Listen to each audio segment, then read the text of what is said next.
When I was 14, I had a best friend named Boone Hicks.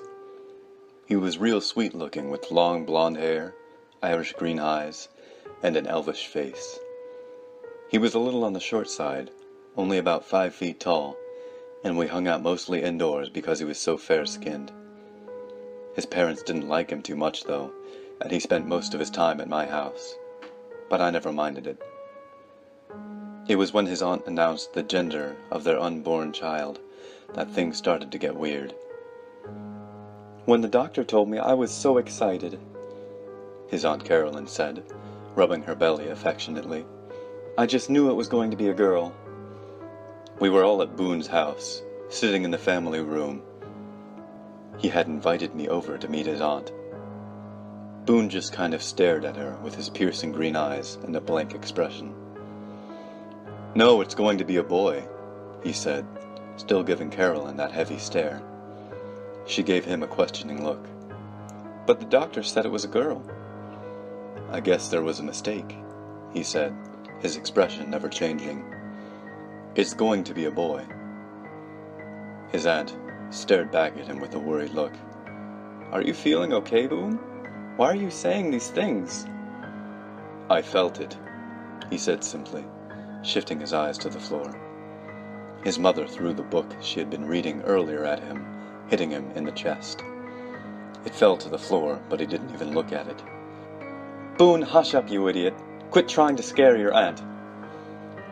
"Hang on, Julie," his aunt said, holding a hand up. "What else did you, feel about the baby?" "Well, it's a boy," he said, causing his mother to roll her eyes. And it's going to be born a month early, January 3rd at 11:30 a.m. to be exact."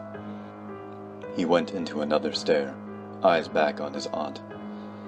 "You were thinking about naming your girl Addison, but you want to name your boy Aiden now." His aunt went wide-eyed. "How did you know that?" she asked, furrowing her eyebrows at him. "I haven't told anyone that." "I felt it." "No!" she yelled, grabbing his shoulders. "How did you know that?" "I told you, I felt it." "Quit saying that, you freak!" "Hey!" I said, interfering the fit that she was about to throw. "It was probably just a coincidence that he guessed his name. I mean, how many choices are there really? You said you wanted its name to start with A, right?" I asked, recalling something Boone had told me a couple of weeks earlier. "Besides, you haven't even figured out if he was right about the birth date or gender. Everyone just needs to calm down." Carolyn looked at me for a moment, and I honestly thought she was about to slap me. Then she stood up. "I'm leaving," and she did just that. "Boone, you screw up! Get out!"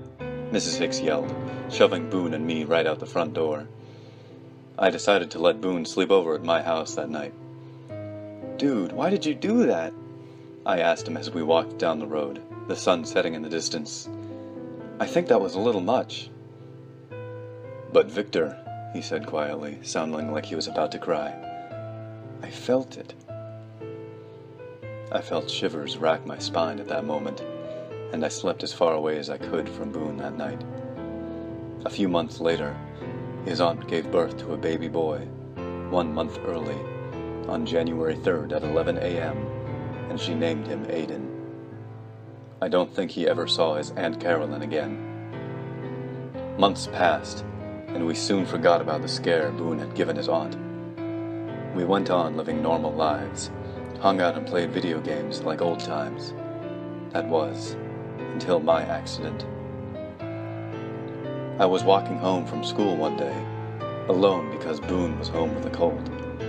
The school was only a couple blocks from my house, but I decided to stop by a gas station and get a Pepsi before heading home.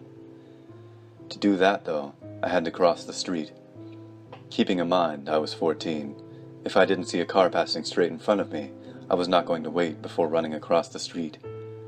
I began jogging across the road without a second thought. All I heard was squealing tires and a crash, then nothing. When I came to, I was being wheeled into a hospital room and poked with needles. I don't know how long I'd been in there when one of the doctors came into my room. "Excuse me, sir, but someone's here to meet you."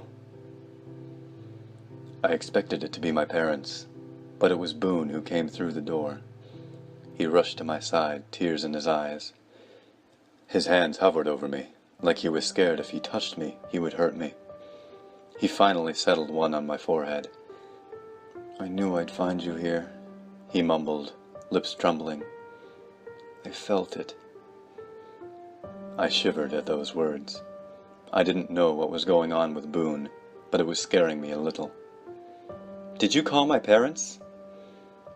"Yeah," he said, sitting in one of those plastic chairs beside the hospital bed. "They're on their way."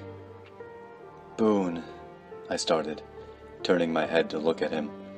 I couldn't move my left leg, and I had a killer headache. "What are these feelings you get?" I had to ask. It was eating at me. "I don't know," he mumbled, playing with his shirt sleeves. "I'll just be sitting there, and all of a sudden I know about something before it happens. Or before anyone knows about it." I looked at his Irish green eyes one more time. They looked far more frightened than I felt. That's really cool." He grinned at me.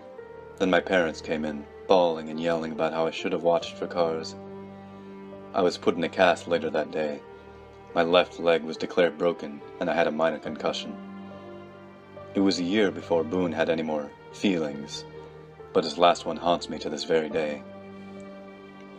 It was a perfectly normal day, just like any other, except for the fact that Boone had been exceptionally quiet at school. I asked him about it at lunch, but he shrugged me off, saying he hadn't got much sleep the night before. I wasn't convinced, but I dropped it. Boone didn't walk home with me that afternoon, but I didn't run across the road again. I went home, did homework, ate dinner, and went to sleep like always. I awoke to tapping on my window at what my clock said was 2 in the morning. I moaned, rubbing my eyes and rolling over to face the window. Boone stood outside in his pajamas, motioning for me to come over. I sighed, falling out of bed and shuffling to the window. I unlatched it and yanked it open, popping my head out. "What is it? Shouldn't you be in bed?" "Come on." He motioned for me to climb outside. I raised an eyebrow at him. "What?" "Shh. Come out. We're going to the police station."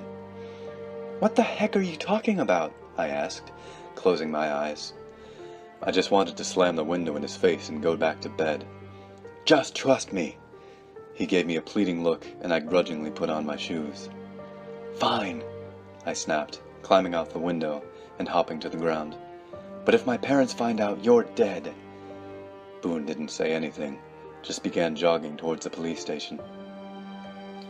You should have seen the look on the police officer's face when Boone asked him to do my fingerprints. He looked at him like he had 2 heads, but took me to a room and did as Boone said.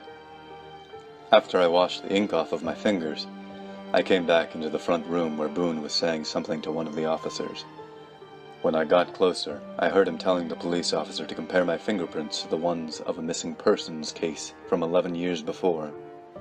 I stopped dead in my tracks. He had to be crazy.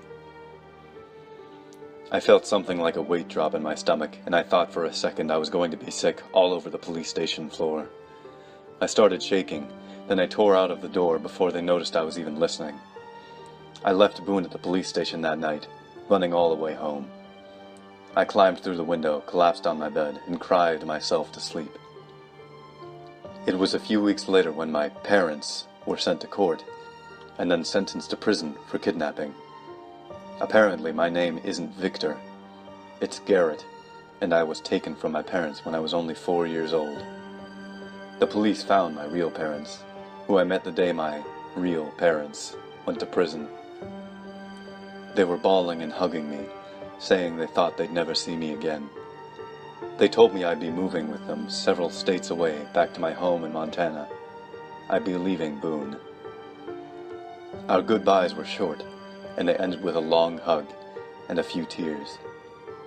I would never forget Boone Hicks and the impact he had on my life, and as I watched him waving goodbye to me when I boarded the plane to Montana with my real parents, I didn't have any questions about how he knew I'd be a missing persons case. I knew he felt it.